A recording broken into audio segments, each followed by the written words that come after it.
our last chapter today, talent development. Yeah. It's around the entire topic of training and development. We saw last time training is about short-term knowledge acquisition. Anyway, I need to have some knowledge about project management, so I do a course or something like this. While development is long-term. Here we talk about something like career, long-term development. And these are the guiding questions. How can companies ensure having successors ready for key positions at any time? What are key positions? For instance, leadership positions. Yeah.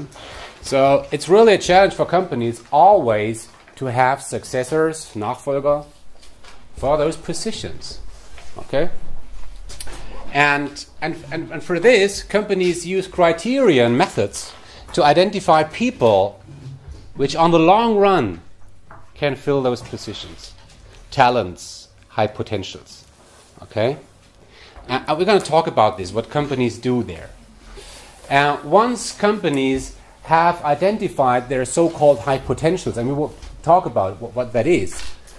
Once they have identified high potentials, the question is, what can companies do to develop these people over years into those positions?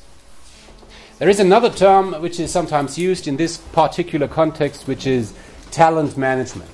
Okay? So whenever you hear the term talent management, that in most cases applies to the question, how can we identify talented people and how can we develop these into these key positions? Okay? This is huge. Okay? This is not done over the weekend. These are really significant, large-scale programs. As a kind of start, look at this example. This is from McDonald's. Okay? And you can see some kind of hierarchy. Right? On the bottom level, you see there are restaurant managers. And if you do well, maybe you are invited or nominated to a restaurant manager development center. Okay. If you do well, you move to the next level and might join a young leader development program. And this is still local. This might still happen in Germany or in any other country. If you do well, you might move to the next level. Operations development program. So the people there are really talented, really strong, really motivated, really qualified. If you do well, you might get promoted to the next level. And now we talk about a Europe level. And if you do well, you are invited to a European leadership development program. If you do well, then you get promoted maybe to the top level. And you are nominated to a global leadership development program. And they are really the big guys, the future executives. Okay? So this is a typical example how global companies develop their people over different steps. Right? And to move from one step to another, companies very often have specific programs to prepare the people for the next level. And here I would like to share with you a very simple concept which I want you to understand. If you get graduated, probably you start on a lower level, okay? And here on the lower level, whom do you manage? You manage yourself.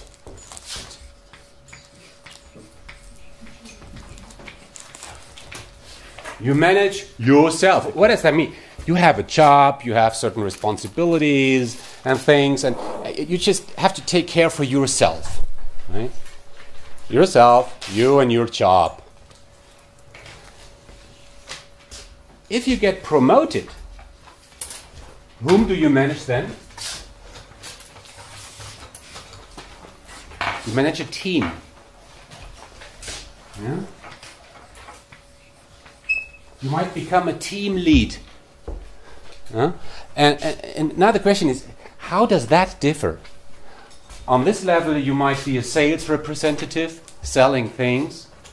Here, you manage a sales team. Is that a different job? Yes, of course. What are the major difference between managing yourself and managing a team? Yeah, well, you have a lot more responsibility. You have much more responsibility in terms of what? In terms of making sure that sales are up and you're doing, I don't know, the team does it the right way. You're not only responsible for your own sales outcome, you're responsible for the outcome of the entire team. Yeah. Right. Yeah. It's harder to keep several people motivated instead of only yourself, and they might be different. You know yourself, but they're different personalities. If you take care for yourself, you might have everything under control, hopefully. Yeah.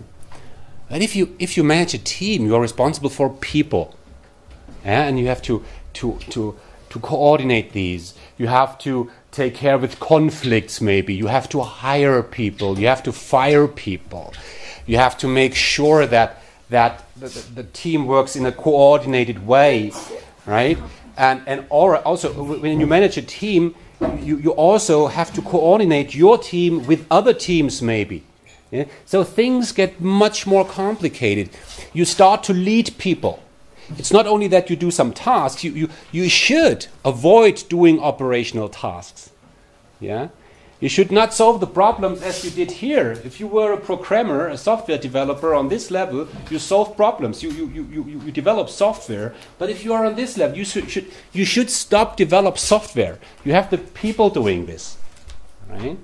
But you coordinate the people who do this and hope that at the end you have a joint result. And this is a totally different task. If you get promoted from the team lead level to the next level, whom do you manage then? You manage team leaders. Yeah? Or as we used to say, you manage managers.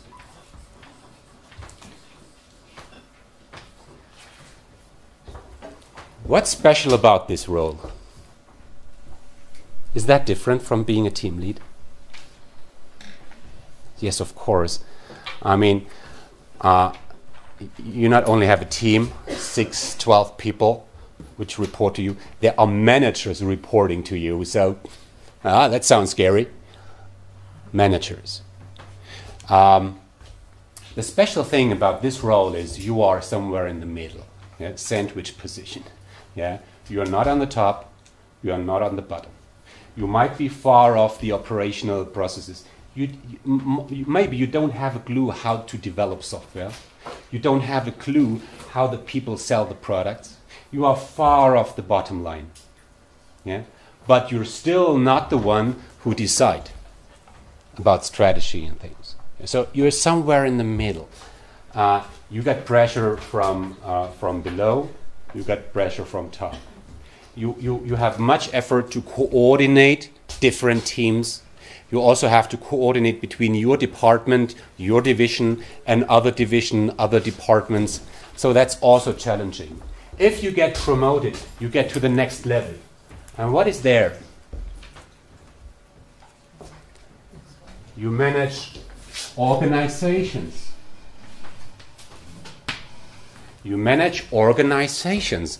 That means you are responsible for the future of the organization. You are responsible for the survival of the company. So that includes making decisions about what? The budget. The budget is already here. Yeah. But you also make decisions about budgets. Strategy. You decide upon the future of the company, how to position the company in the market in the future. We stop producing these products, we start producing these products. We invest in China.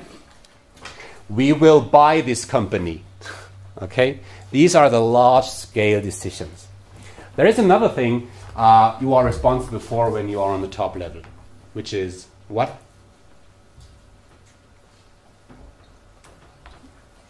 Culture. Culture. Look at some companies, any company you like, and you will see that the culture, which you will find in certain companies, really reflect the thinking of the CEO. Think of IKEA. Yeah? The way how the people work and how they interact and how they communicate within IKEA really mirroring the thinking of the founder. Think of Apple. Think of any other company. And you will find that on this level you have a huge impact on how the people think. You have a huge impact on the values. You really define what is acceptable and what's not. Okay? Now, why do I show you this? I show you this because whenever we talk about careers, you must understand that when you move from one level to another, responsibilities change. And it could be that you are really strong on this level. You are an excellent software developer. You are an excellent purchaser. You are an excellent sales representative. Does that necessarily mean that you are successful as a team lead? No, not at all. And we have seen a lot of managers fail. They were really great in their job, but once they become managers, they totally failed.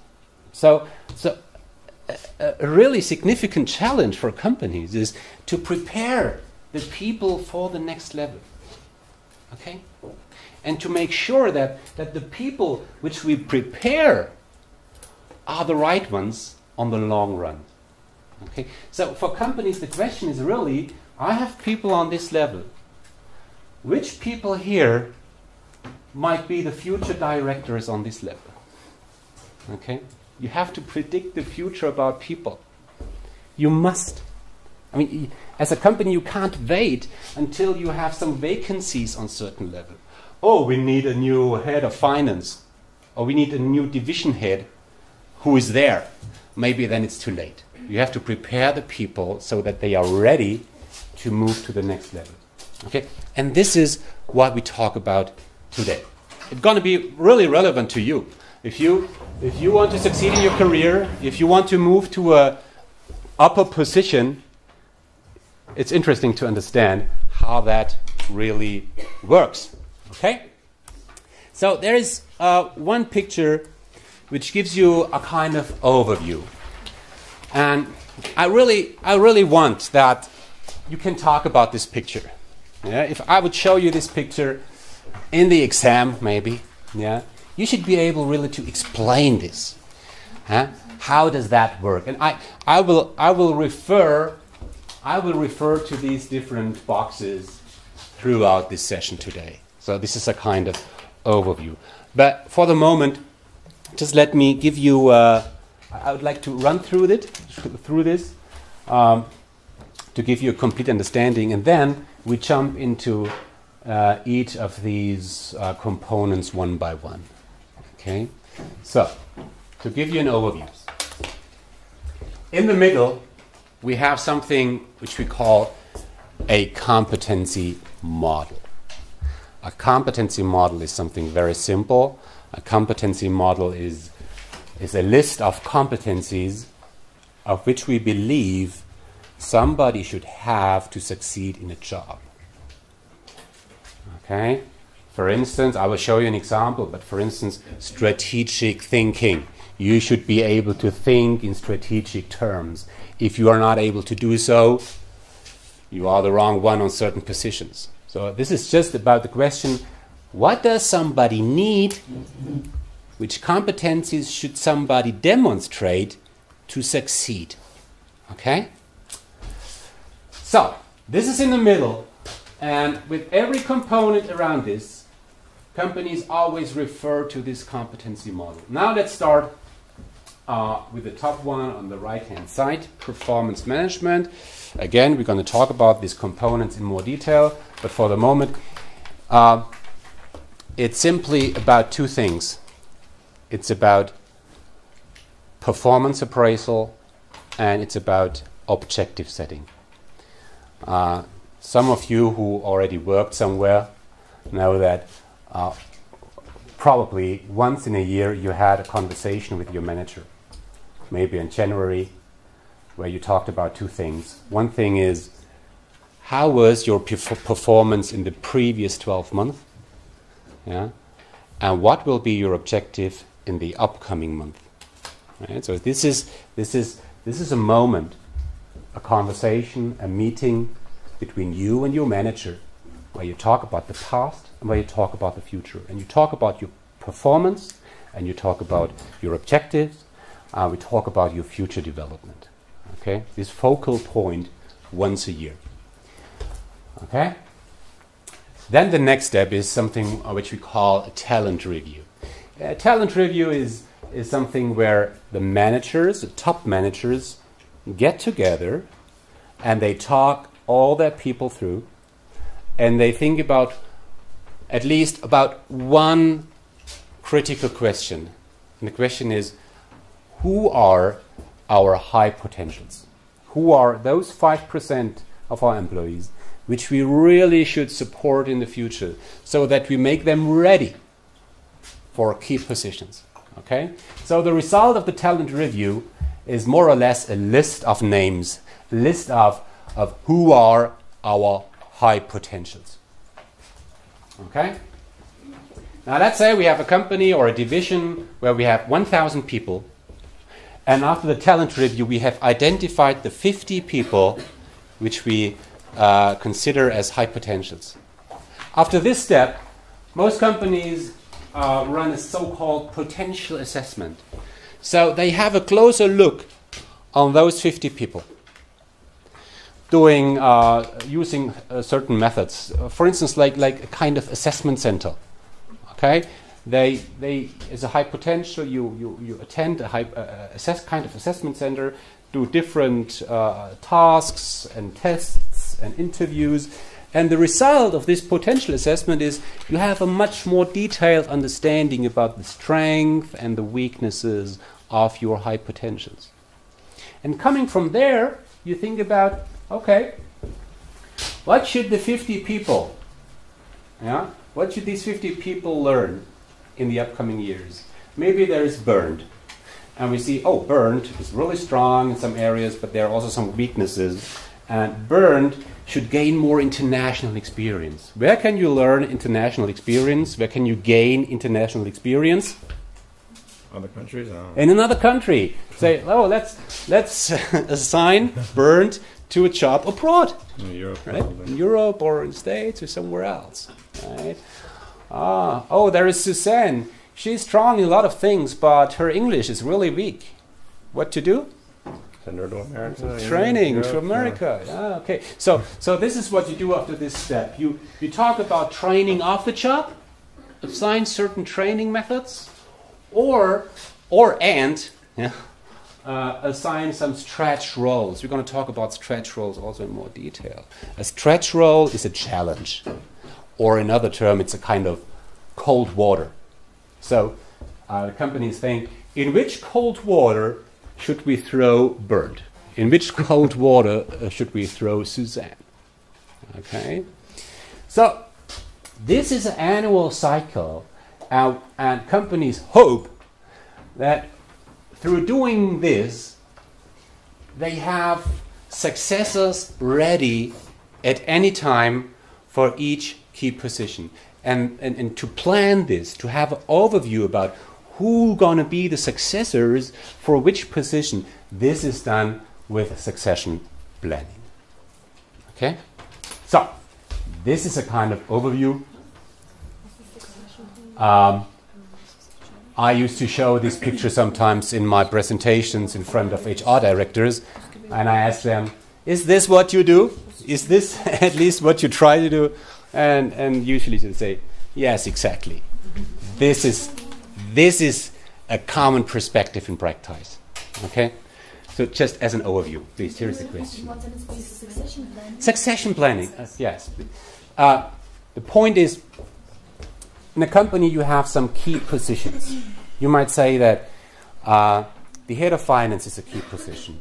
The head of HR is a key position. The CEO, Vorstandsvorsitzender, is a key position. You have different key positions in a company. And the question is, do we have successors ready for these key positions?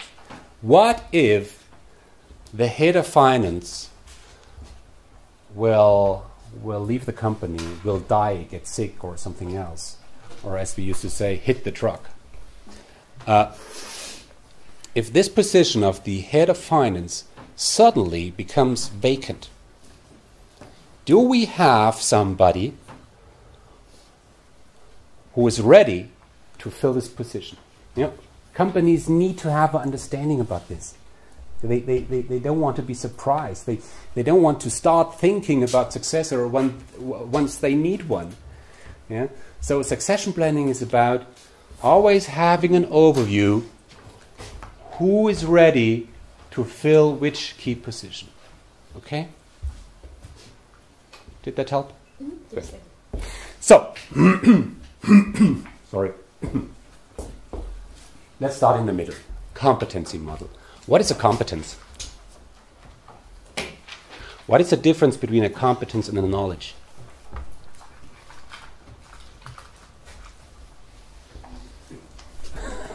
Good position here. You choose the wrong place. I'd say knowledge is maybe you go to class, you learn some concepts and ideas like a theory, but you can't go out and do the job yet. You know, competency, you have the knowledge and you can adequately do a job. Right. I think. So competence is always about solving a problem, right? Doing something. It's about really, it's about action. While knowledge, it's more theoretical. It's something that you have in your brain. As I said earlier, you might know how to change a wheel, but that does not necessarily mean that you can do it. Okay, so competencies are combination of let's say different components. Yeah? So here on the left-hand side, you see some components. Competencies are made up of experience. I have experience. Over years, I did some things. I were challenged with different problems. I solved problems. I have some experience, but I also have some knowledge, theoretical knowledge. Maybe you also have some. Not maybe you have some predispositions like intelligence, or physical strength. Yeah? And you might have a personality that goes into a certain direction. Personality is not necessarily personality. We can't say that you have a good personality or a bad personality or a strong personality, a weak personality. But for some jobs, it's better to have a specific personality. Yeah, if you let's say if you want to sell things, you're better off if you are kind of extroverted. Okay, it's not that it's better to be extroverted than introverted. That's no good or bad. People are as they are, and that's fine. But for some jobs, it's better to have specific personality. So that's why I put personality also into this entire frame and define it here as a component of competence. So this is more the theoretical part. Good question. The predisposition, we could name that talent too, right? Because the talent is not something you really learn. It's something you have. It's a... We're going to talk about talent in more detail. I would not agree. Yeah, here's the point. Predisposition is something like talent. Here it's really about the competence which you have now. Right. Yeah, your ability now to solve problems. While a talent, if you have a talent in something, let's say in playing piano, that does not necessarily mean that you are strong in playing piano. We're going to talk about this. Yeah, now you are confused. You disagree. Yeah? I hope I can convince you. I mean, if you have a talent in something, that normally means to me that you're better at it than the rest. Mm-hmm. That's what we think of. If you are talented in something, you are better than the others. Well, not necessarily. We talk about it. Yeah. To give you an example now, let's think of Tiger Woods. Is he talented in playing golf? Certainly. Sure. Yeah. Yes, of course. In the age of 1, did he have the talent? I don't know his life, but... Yes, of course, he had the talent. Well, yeah, he had the talent since his conception. He wasn't confident yet. So it was defined by the DNA. But at this age, he was not strong in playing golf. Yeah, but he had... That's what I'm trying to say. Like, you have the predisposition. Like, you have the theory... It's in your genes. It's inside of you. It's sleeping inside of you, and you can wake it up. And that's what I mean by... You have the potential. Yeah. You have the potential. And that does not necessarily mean that now, at this particular moment, you are strong in it. I never said that, but... Okay. Okay. We talk about it. We talk about it. What? We talk about it. I'm not mad. Okay. So, this is an example of a competence model, a real one, of a company named ABB. Do you know ABB? No. You should.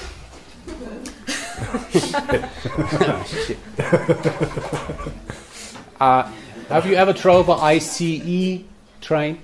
Yes. Yes. If you drive with the ICE, a lot of ABB components are there. In the former days, they made power plants. They made the huge things, really, huge machineries. It's a huge company, Swiss company. There is a big plant in Mannheim, for instance. Okay, big company, and they asked themselves, which competencies do our leaders need to succeed? Yeah. And this is the outcome. They went through an intense process over years, over months, and they came up with this, saying, if you want to succeed as a leader, you must be result-oriented. You must always have the objective in mind. Yeah? You are customer and market-oriented. You understand your customer, you think in customer terms, you have an understanding about the market, about the competitors and everything, and you can think strategically. You know what is important for the future in the upcoming years. You do not think only in details, what is relevant right now. You can think about the big questions about the future of the company. You really are a team player. You are strong in collaboration. You are strong in working with others, on an individual level, but also on team level and department level. You are strong in developing people. Yeah, you are not only a teacher. You support people in their development. And you can lead people. Yeah? And the people, you have the competencies that make people follow you. Yeah, you can give guidance. You have visions. You have whatever. You can lead through changes, especially the large-scale changes, through restructuring processes, through strategic changes, changes which might be painful for many people. And you also have intercultural sensitivity, right? You have a sense of different cultures and how to act in different cultures and to succeed in different cultures. You also can lead diverse teams, yeah. So, and these competency models are used as a kind of framework, so that for every individual person, for every individual high potential, for every individual leader, you can think of whether or not somebody fits to such a model, as I pointed out in this picture. So you have a competency model saying, okay, which level from 1 to 5 is required? And here we have a very concrete position.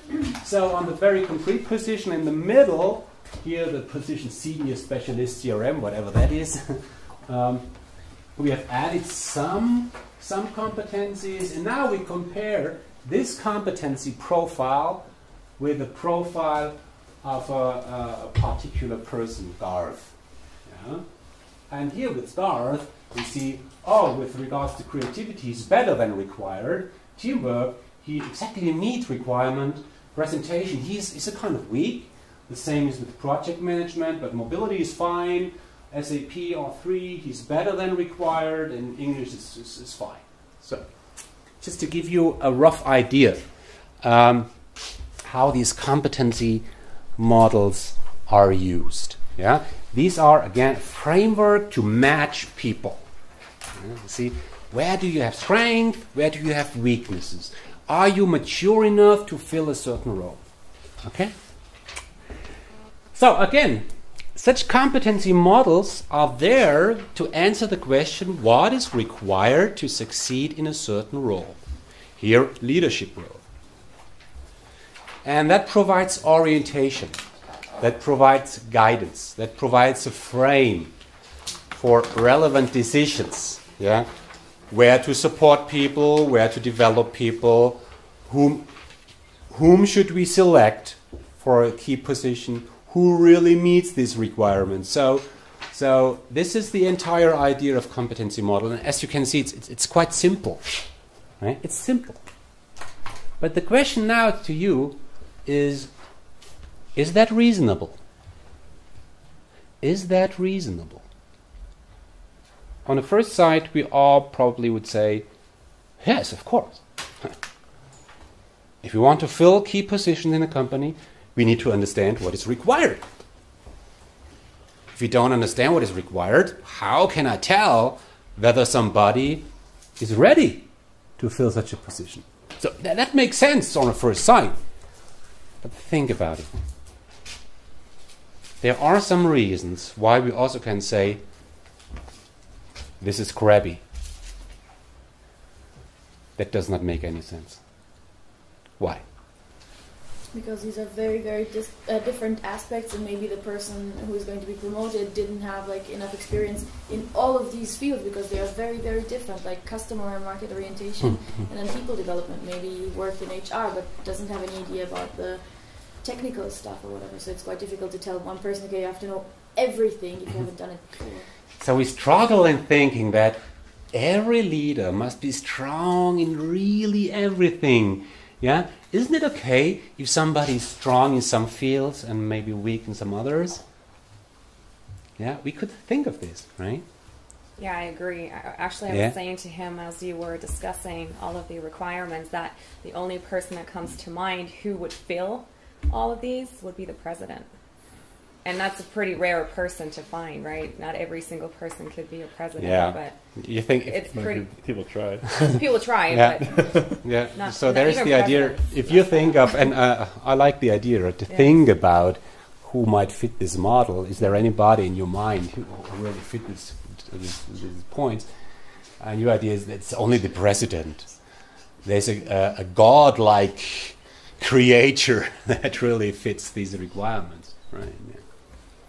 So it sounds a little bit extreme, too perfect. Yeah. There are some other points which I really want you to see on this. It's a packed slide, I know, but I'm slowly going to move through these 4 points. Right? Point number 1, what I want you to see. Is a strength always a strength?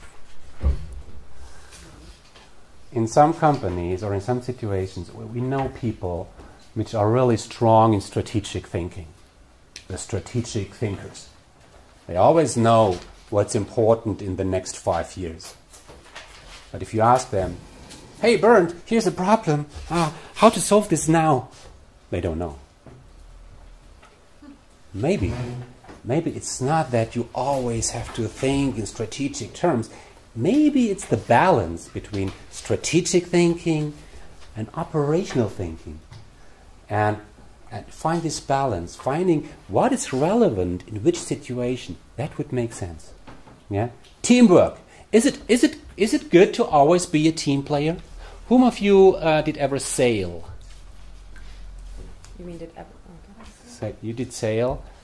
There are some situations where you can't do a decision on democratic basis. Yeah, you laugh. Yeah. Sometimes the skipper says, we do this. No discussion. You don't have time for a discussion. Yeah? This is my decision, whether it's wrong or right, we can discuss later. And it's the best thing you can do to really ignore the team. Just saying, this is our direction. in other situations, it's really important to discuss, to find a common sense, a consensus, right? Is it always a strength to do what the customers want? Customer orientation, huh? No. No? But this is what you have learned in marketing, right? Yeah, they say that customer is the king, but it doesn't work all the time because they are so demanding and everybody wants something else. Okay. So you have to guide the customer. Yeah?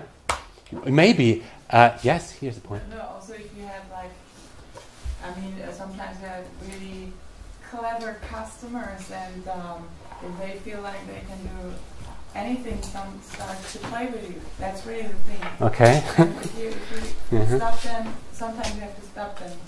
Or every now and then you should stop them to show them. Sometimes you have to manage the expectations of the customer, saying, no, it's fine, come on. Yeah. Yeah. No, that's enough. That's enough. Yeah, I did enough for you.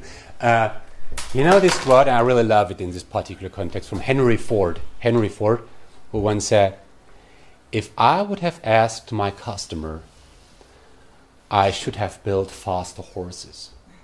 Yeah? That's why the customer sometimes cannot think about your innovation.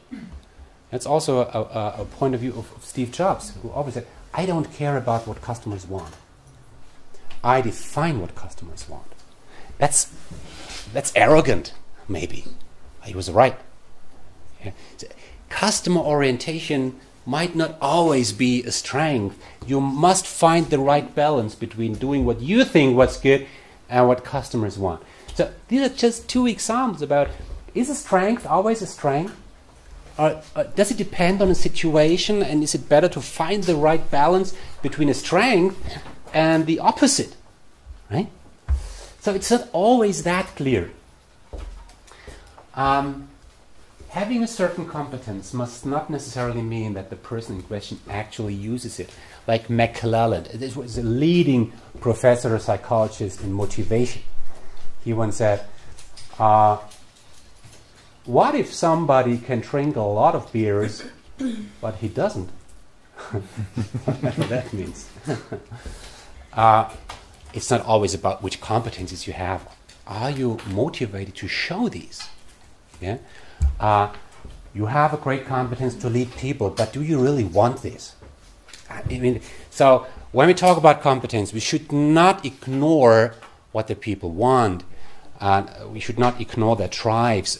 We should not ignore what's important to these people. The third point is of major importance. The idea with competency models is that you have to have a specific set of competencies in order to succeed, right? But the point might be that it's not necessarily one specific set of competencies, but rather people can succeed with a totally different set of competencies. Look at our faculty. I think in this faculty we have some professors which are quite good. I hope you agree. Now, if you think about two professors, only about two professors of which you think, yeah, they are strong. And now you compare these two professors. Whomever you've chosen, they are different. They are very different in terms of their competencies. So, one person succeeds because of this set of competencies, while other people succeed because of these competencies. So people differ. It might be that you can succeed in a challenge by showing totally different sets of competencies. Yeah. The fourth point.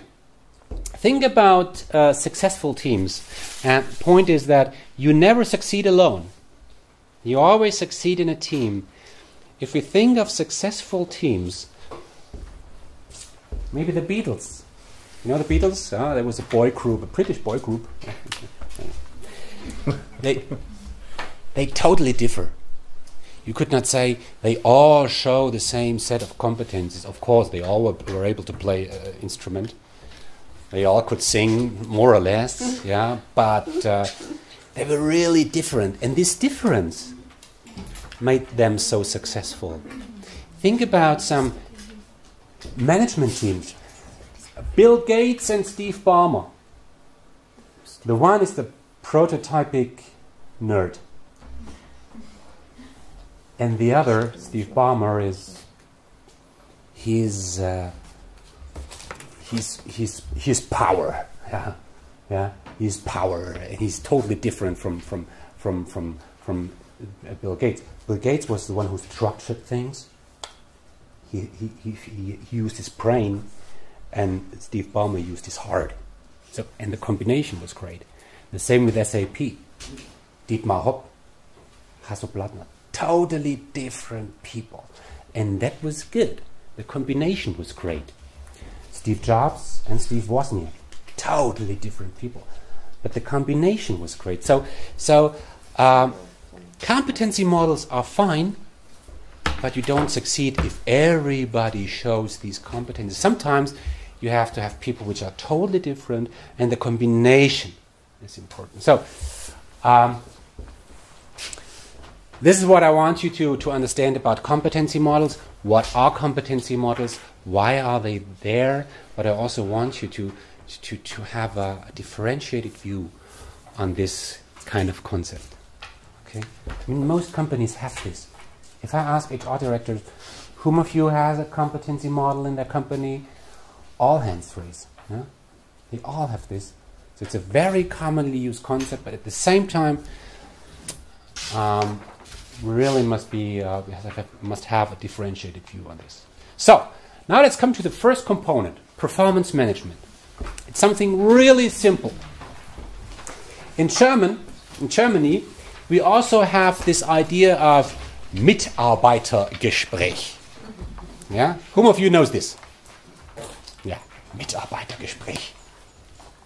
Once in a year, your boss comes to you and says, Claudia, it's January, we have to do our Mitarbeitergespräch, performance appraisal. What happens, as I already said, primarily you talk about two different things.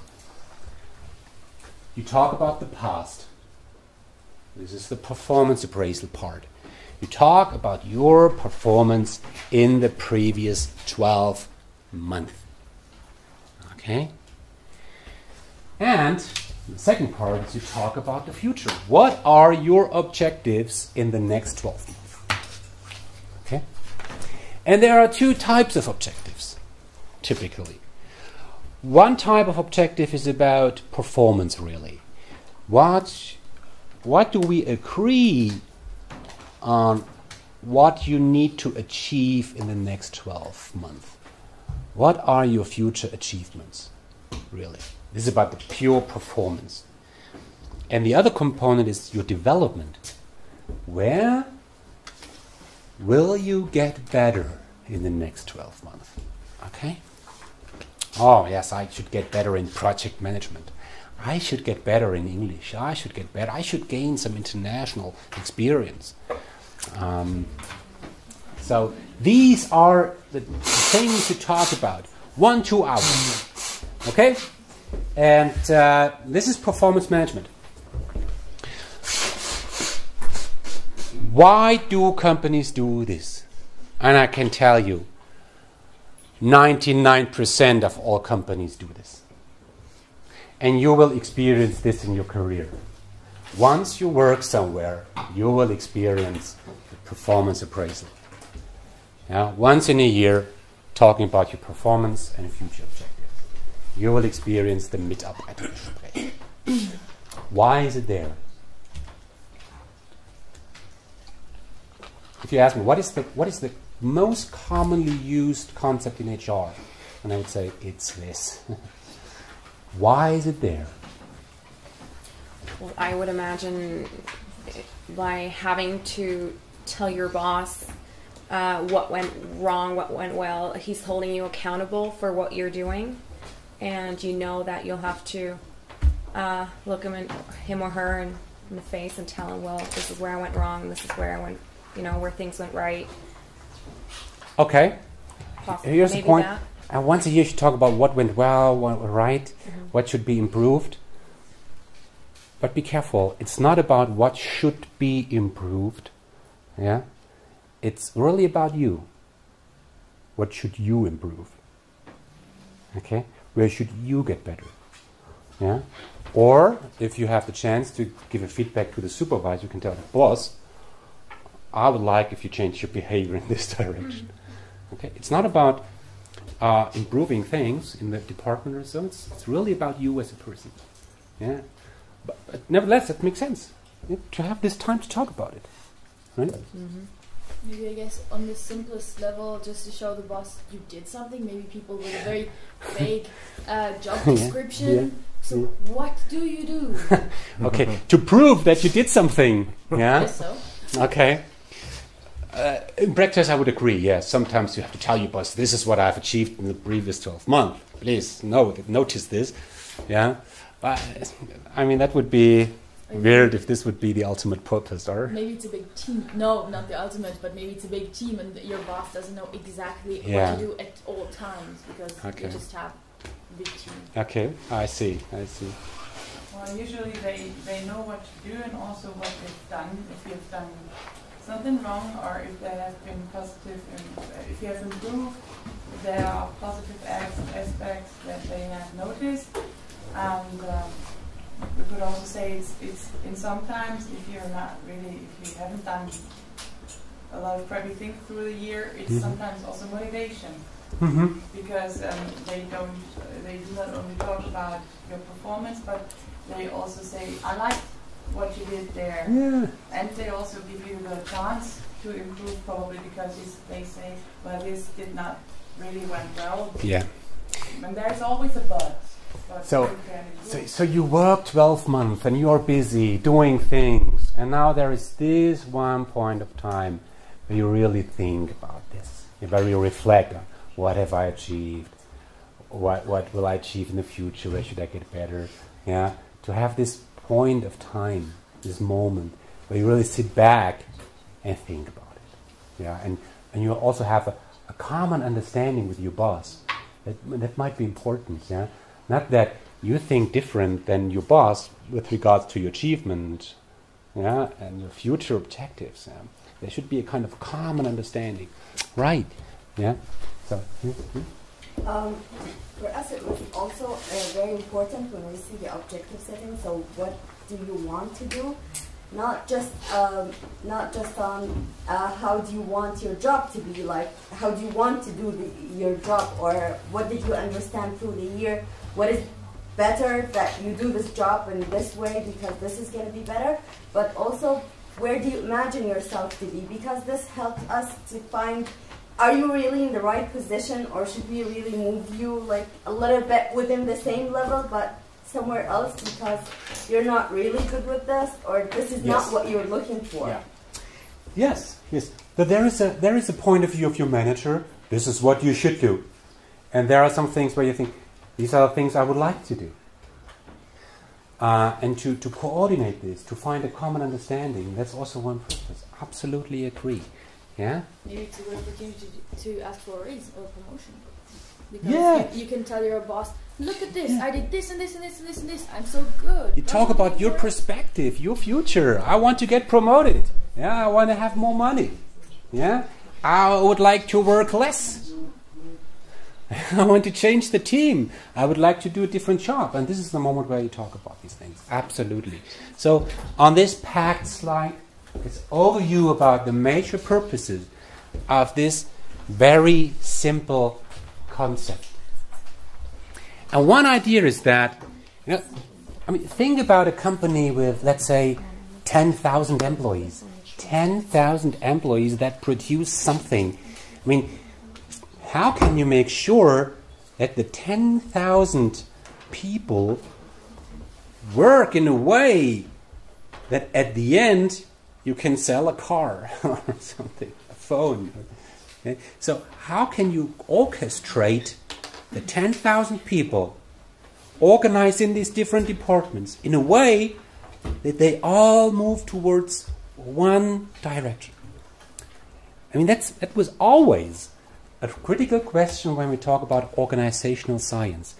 how can we lead organizations? How can we structure things? How can we make that the individual contribution of each and every individual add some value to one big thing? And that's why we have this idea of cascading objectives. Yeah? There is an overall objective saying we want to increase revenue by 10% in the next year. This decision is done by the executive board on top level. But what does that mean for the different countries? What does this mean for the individual salesperson? Okay? And through performance management, you try to cascade this down. Okay, overall 10%. What does that mean for Asia Pacific? Here is the regional director. Well, Asia Pacific has huge potential. You make 15. While in Europe, we only make 5% increase in revenue. So you make 15. What does that mean for China? In China, there's less potential, though. You make 12. What does that mean for a different sales team in China? For your team in Shanghai, you make 11. And then, what does that mean for the individual salesperson? So you try to break down objectives from top to bottom. And the performance management meeting, performance appraisal, objective setting is there to define these from top to bottom. That's the simple idea. And then what I already said, it's to align the people, to align the teams, that they all work towards one direction. And one thing we already discussed, it's about clarity between you and your supervisor. Do we have the same understanding about why I am there? Do we have the same expectations about my work? Yeah? Does my boss really think that I'm doing well? Yeah? Or so this is about clarity, mutual expectations. And then it's about continuous learning, continuous improvement of performance. So you get a feedback. No, Bernd, I think you didn't do well. Overall, it was fine, but there is one area where you really need to improve. Yeah? I have experienced you in different settings, and I really saw that you must improve your project management skills. We had this project, and you did not fail, but there were some issues. And there. So you get some feedback. That's the idea. And then, of course, performance management is a foundation for other processes. We spoke about variable pay, right? We talked about variable pay. Pay for performance. So if you pay for performance, if the salary the people get depend on their performance, you have to talk about performance. Okay? You have to tell the people, you have overachieved. You have achieved 110% of what we agreed. So you get 110% of your target bonus. So if you pay for performance, you have to talk about it. So this is an overview why this concept is there. It's a very important concept. It's a very important concept, not only in HR, it's also important in leadership. And companies use forms for this. Right? This is a real example. Yeah, here you can write down the objectives. You can make some mid-year review. You can build a development plan. What are the 2, 3, 5 things you will do to develop certain skills? Typically, you have an overall performance rating. Very often, specific competencies are evaluated. So how is your team ability? How is your strategic thinking? How is your result orientation? In my eyes, this is a very complicated form. Yeah, it looks a little bit bureaucratic. What I personally, is if people would have one page, the upper half and the lower half. On the upper half, you write down, what are the 3 things I want to achieve in the upcoming year? What are the 3 things I want to be proud of in 12 months? these 3 things I simply write down, and it makes sense. I do it personally also every year. I do not share this with anybody. Well, I think about, what do I want to achieve in the next year? What do I want to achieve in 2013? And the lower half is just about, where do I want to get better? What are the 1, 2 things where I want to get better? If you have this, very simple, and you talk about this once a year, or you do it for yourself, that makes really sense. So, whether it really must be really that structured, I'm not sure. Let me add one point here with the competencies. If I ask you, how are you a team player? Whom of you is a team player? You don't need to raise your hand, but if you think about yourself, am I a team player? On a range from 1, very basic, to 4, excellent. Where am I?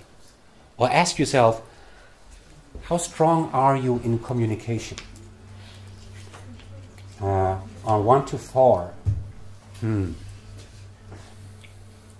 immediately feel that it's really hard, right? It's really hard. Am I a 2 or a 3? So that's why companies, this is an example from Microsoft, have so-called behaviorally anchored rating scales. And these scales help to really find the right level. So level 1 means keeps people informed and up to date, follow through on commitments made to other team members. I mean, that's really basic. We could not imagine a level below this would be kind of autistic or so. Nerdy. What here, level 4, you see things like builds highly productive teams from highly diverse disciplines, culture, organizations. Wow. Masterfully integrates people and resources to achieve high levels of synergy, resolves dysfunctional conflict within or among teams to ensure business success. Now, if I ask you again, where are you?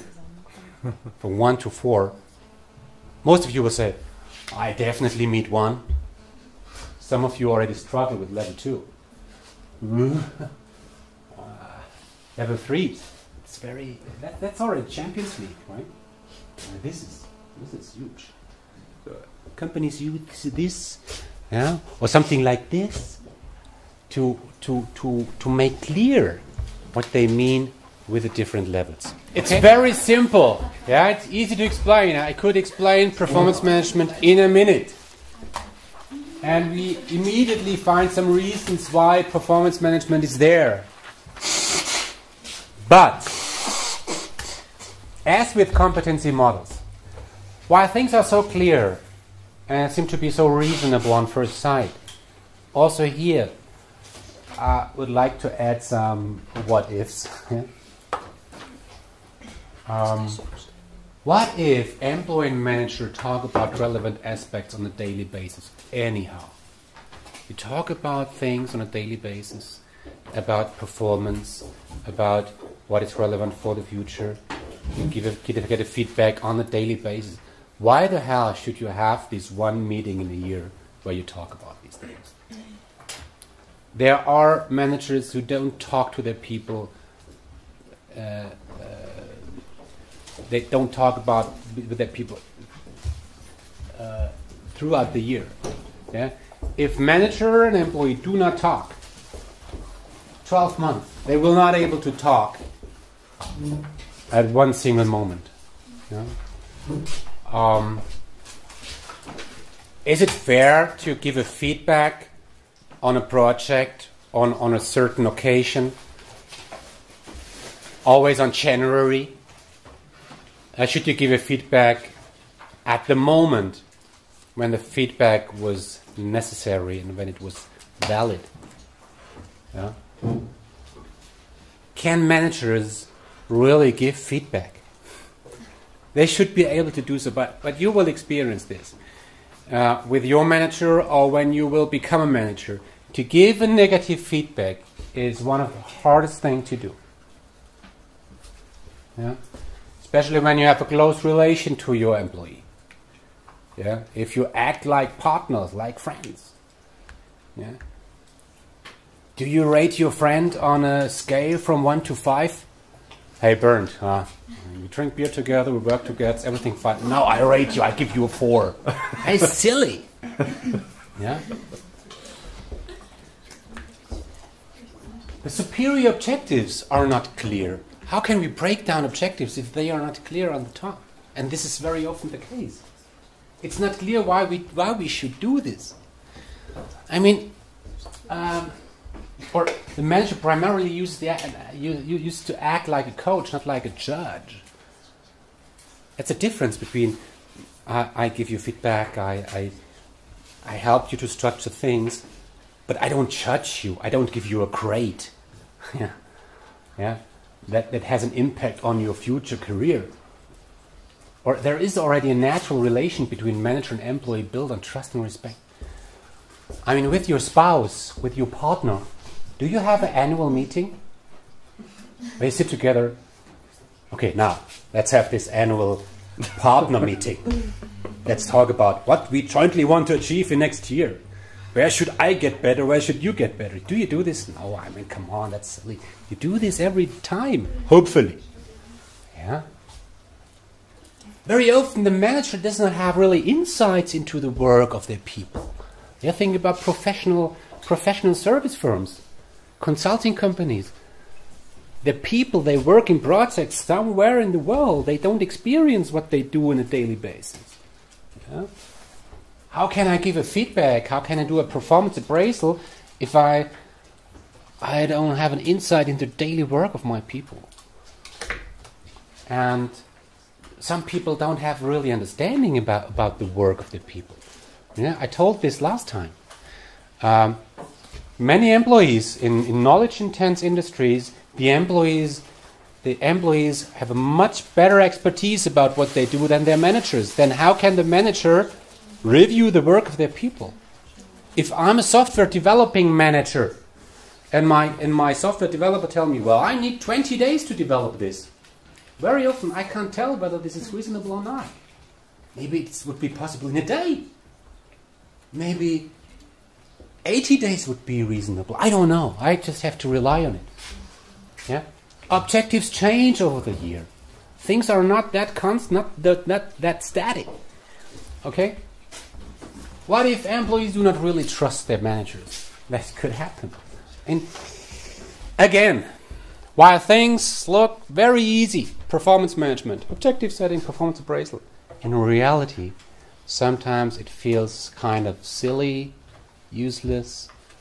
Things are not clear to the people why they do this. So this just gives an impression of why things are not always that easy as we think of. For that, sales are up, and Yeah. you're doing, I don't know, the team does it the right way. You're not only responsible for your own sales outcome, you're responsible for the outcome of the entire team. Yeah. Right? Yeah? It's harder to keep several people motivated instead of only yourself, and they might be different. You know yourself, but they're different personalities. If you take care for yourself, you might have everything under control, hopefully. Yeah. But if you manage a team, you are responsible for people. Yeah? And you have to coordinate these. You have to take care with conflicts maybe. You have to hire people. You have to fire people. You have to make sure that the team works in a coordinated way, right? And also when you manage a team, you also have to coordinate your team with other teams maybe. Yeah? So things get much more complicated. You start to lead people. It's not only that you do some tasks, you should avoid doing operational tasks. Yeah?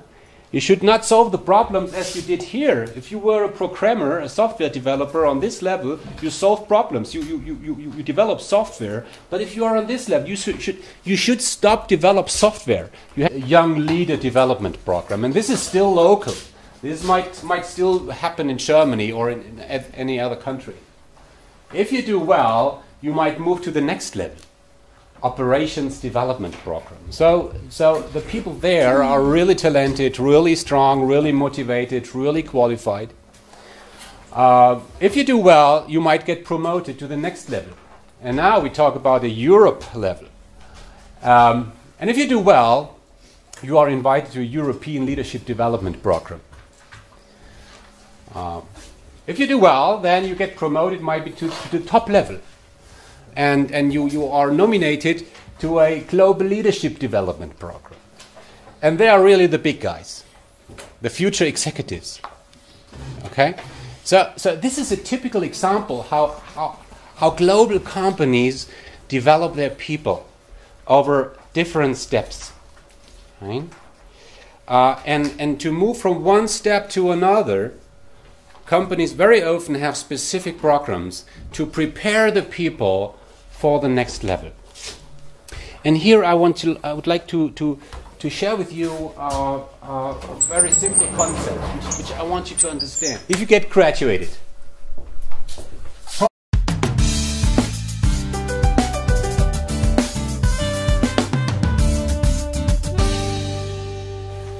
our last chapter today, talent development. Yeah. It's around the entire topic of training and development. We saw last time training is about short-term knowledge acquisition. Anyway, I need to have some knowledge about project management, so I do a course or something like this. While development is long-term. Here we talk about something like career, long-term development. And these are the guiding questions. How can companies ensure having successors ready for key positions at any time? What are key positions? For instance, leadership positions. Yeah. So it's really a challenge for companies always to have successors, Nachfolger, for those positions. Okay? And for this, companies use criteria and methods to identify people which on the long run can fill those positions. Talents, high potentials. Okay? And we're going to talk about this, what companies do there. Once companies have identified their so-called high, probably you start on a lower level. Okay? And here on the lower level, whom do you manage? You manage yourself.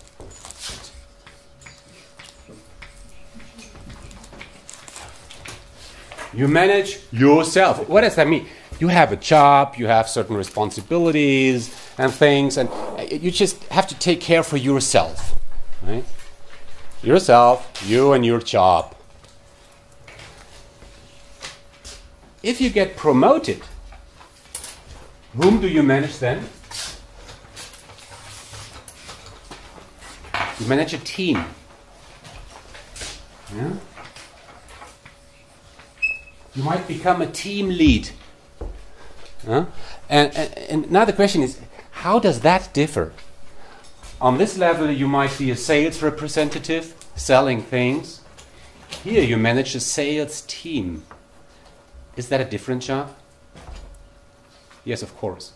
What are the major difference between managing yourself and managing a team? Yeah, well, you have a lot more responsibility. You have much more responsibility in terms of what? In terms of making sure... potentials, and we will talk about what that is. Once they have identified high potentials, the question is, what can companies do to develop these people over years into those positions? There is another term which is sometimes used in this particular context, which is talent management. Okay? So whenever you hear the term talent management, that in most cases applies to the question, how can we identify talented people and how can we develop these into these key positions? Okay? This is huge. Okay? This is not done over the weekend. These are really significant, large-scale programs. As a kind of start, look at this example. This is from McDonald's. Okay? And you can see some kind of hierarchy. Right? On the bottom level, you see there are restaurant managers. And if you do well, maybe you are invited or nominated to a restaurant manager development center. Okay. If you do well, you move to the next level and might join a